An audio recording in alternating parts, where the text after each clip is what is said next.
Something really weird is happening at this point. You probably saw my video, why is Malaysia still protecting Zakir Naik? Well, I wrote that into a Facebook status and for some reason or another it has turned into an article and into news apparently. I've been seeing some of my videos turn into pieces like that. I'm not sure why that's happening, but anyway, it's a very controversial status with a lot of different reactions here, there, and everywhere. But because of that, I now have enough data to talk to you about a slightly more interesting question. Why do Malaysians support Zakir Naik?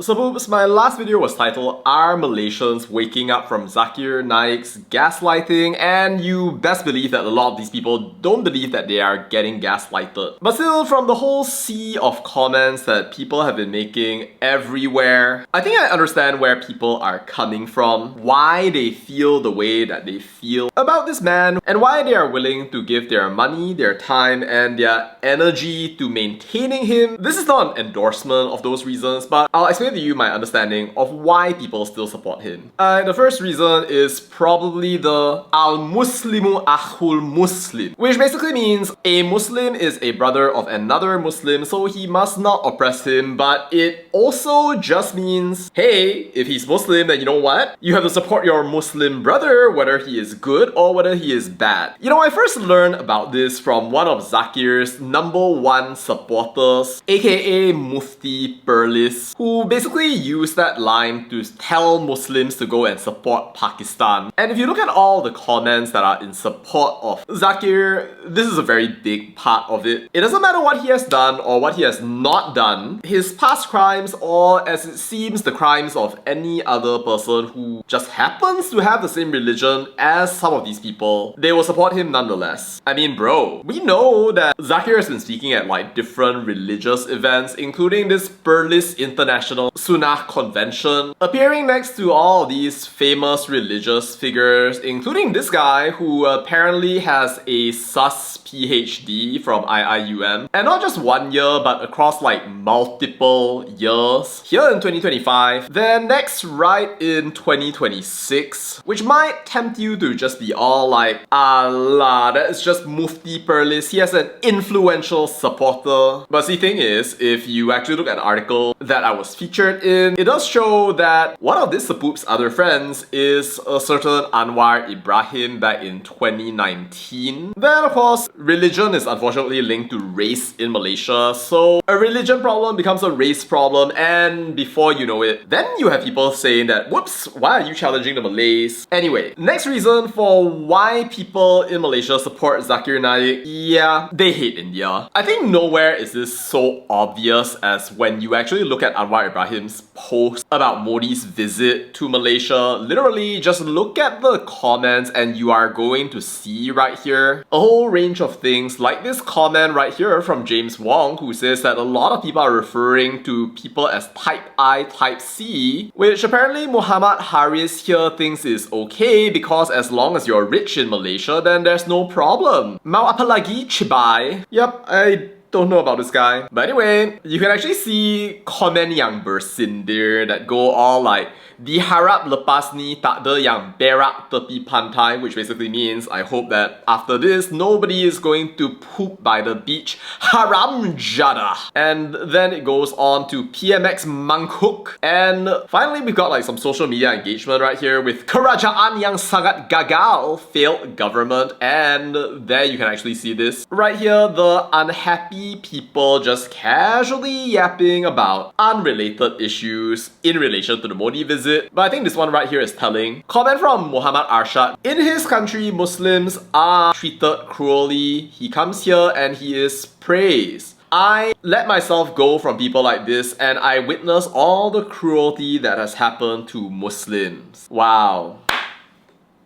Now, whether that's true or not is a separate matter. Some people will talk about like the example of APJ Abdul Kalam, President of India, who was a Muslim before he died, Shah Rukh Khan, Salman Khan, Amir Khan, others out there. But still, that is how they think. They will talk about Hindutva ideology, how apparently Muslims are being persecuted, mosques are being destroyed. You have people like this guy who decides to bring in whataboutism logic, which I may or may not have addressed in a Facebook post, which you can go right ahead and have a look at if you have some time. But also this one guy who's been talking about how Interpol rejected the red notice in the course of the journey, partly because he just fundamentally does not trust India. Wow. Well, thanks, Faiz. And yeah, you could basically say these people are brainwashed or like they are uneducated, that kind of thing. But another possibility is reason number 3. Some of them genuinely think that he's not a bad guy. And yeah, a lot of them really respect the guy because apparently he has remembered every single kitab. They think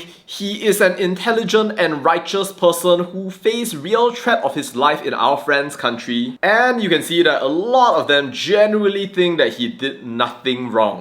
And you know, in some ways, I do have to say that he does say things that do make sense, such as this. So there is dawah being done. It is not zero, but it should increase.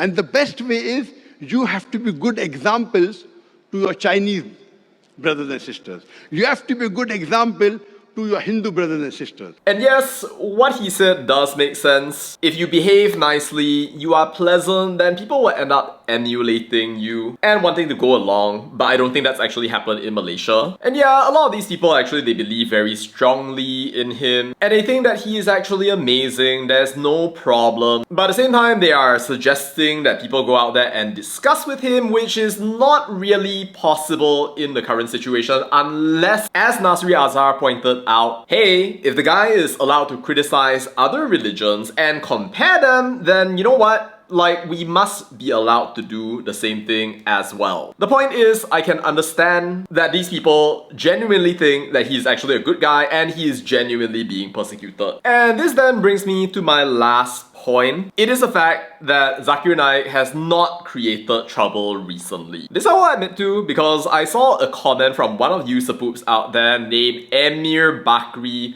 who rightly observed that I keep using the 7-year-old racist comment article. And you know what? He's not wrong. The last time he did suggest that Chinese people should be expelled, that was 7 years ago. It is true that Mufti Perlis asked Zakir to not talk about politics, and he has been pretty much not talking about it ever since. So you know what, Sapoop? I think that your comment is a valid comment. You can read the rest of it, it's an interesting piece. You know, amidst all of this, some people have actually been saying that, well, Zamri Vinoth, this guy's hashtag student, who declares that he will surrender his IC if Zakir is extradited. So some people are saying that he is a proxy of Zakir Naik, creating all the trouble that his mentor would but cannot. But yeah, personally, I don't think there's actually evidence for that, and that's just speculation in my opinion. Although he just got arrested and looked very happy, and for all you know, he's probably gonna open donations pretty soon, so look forward to that. Though, if you want to donate to a better place, then consider donating to me in the QR code down below if you want to support intelligent conversations in Malaysian politics. But anyway,